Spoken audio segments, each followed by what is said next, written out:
Please pray with me.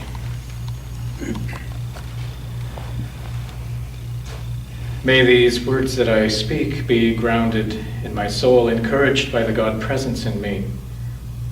And may these words that you hear be captured by your soul, enlivened by the God presence in you. Amen. It's been over 2,000 years since Jesus walked this earth. And it seems to me that with each passing century, we have continued more and more and more to lose touch with the very radical nature of his life. It was his unwavering willingness to challenge the religious, the political, and economic systems, challenge that got him executed, but challenge that began the possibility of a new way of living in the world. Unfortunately, however, with time, the focus changed from imitating him to believing in him, to making him more God and less human, allowing generations, including us, to abdicate our responsibility to try and change the world in the same way that he tried to change the world. And although the writers of his story assigned supernatural powers to him over time, this is not where his courage and his determination emanated from. Rather, it was quite the opposite. It was the love that was his whole life that gave him courage.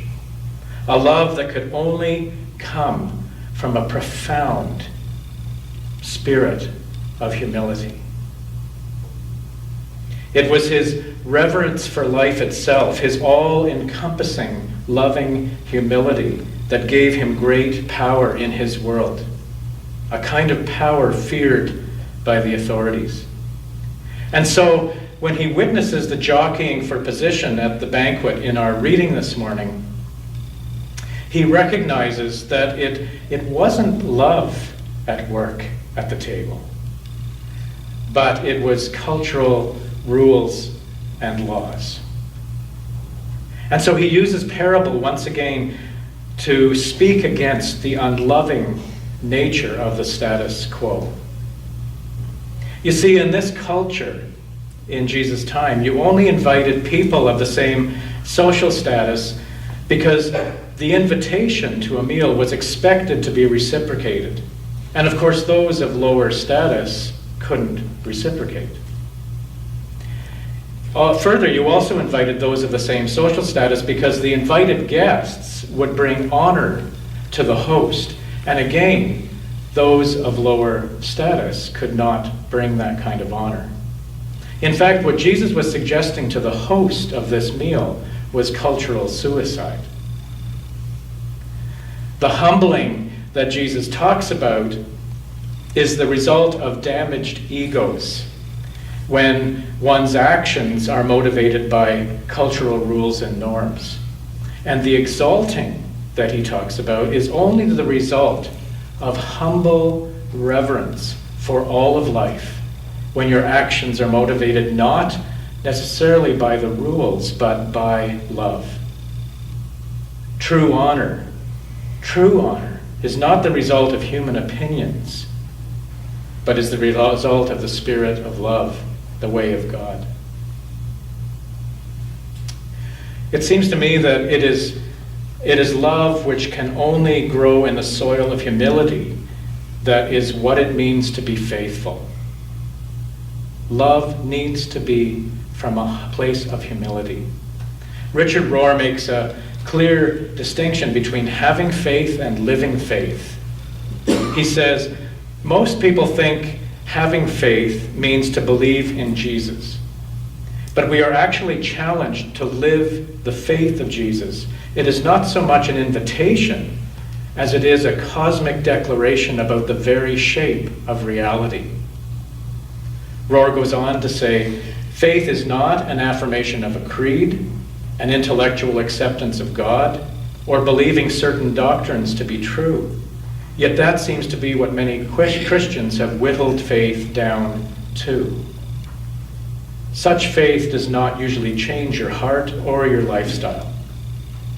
And so he says, I'm convinced that much of modern atheism is a result of such a heady and really ineffective definition of faith.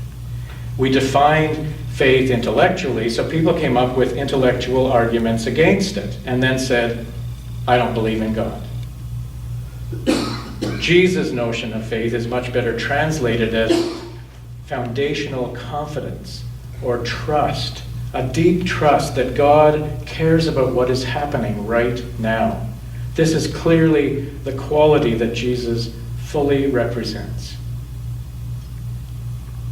It is the essence of what it means, I believe, to have an open heart.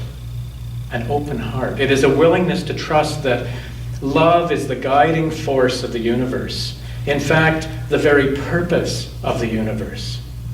It is a willingness to let that love that we are part of and that is part of us reign, truly reign in our lives and be witnessed in our every action. It is this love, the Spirit of God, that creates in us a humble spirit. Jesus wasn't able to show people how to live with an open heart. We have lots of evidence of that in the gospel. Right up to his death, the disciples, his closest companions, still didn't get it. And I certainly can't help any of us to develop an open heart. That is something that we can only aspire to ourselves. All we can do is what Jesus did before us, to practice living with our hearts open and vulnerable until it becomes second nature. I want to end this morning because I can't do any more to define open-heartedness. I think I can sing about it. And I want to finish with this song, another song by Chris Giffen. And those who were here when the band led worship a number of weeks ago, we did several of his pieces. He's an astonishingly soul-filled songwriter. And this song is called My Heart is Open, and it needs no further explanation. One of the interesting things about this music, as those of you that are musicians will know, usually up in the top left-hand corner where it gives you the tempo, it might also give you a few words about how to sing the song, how to play the song, with a mamba beat or whatever. What Chris puts in here is with deep love. Mm-hmm.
They will find an open country yet unspoken, like the standing hills and mountains, they will stretch and they will weep with love that holds and love that reaches, ever welling into hearts that will be free.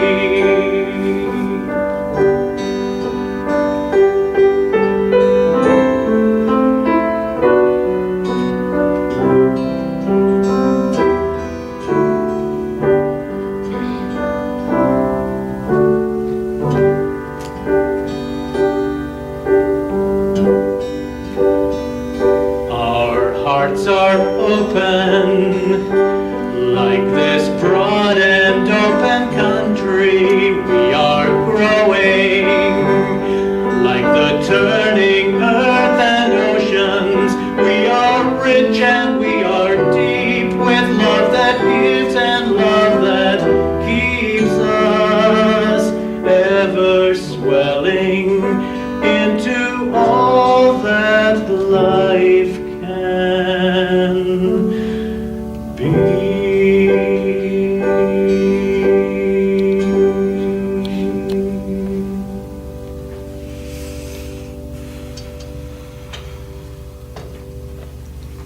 We are rich and we are deep with love that gives and love that keeps us, ever swelling into all that life can be, in a spirit of humility. Amen.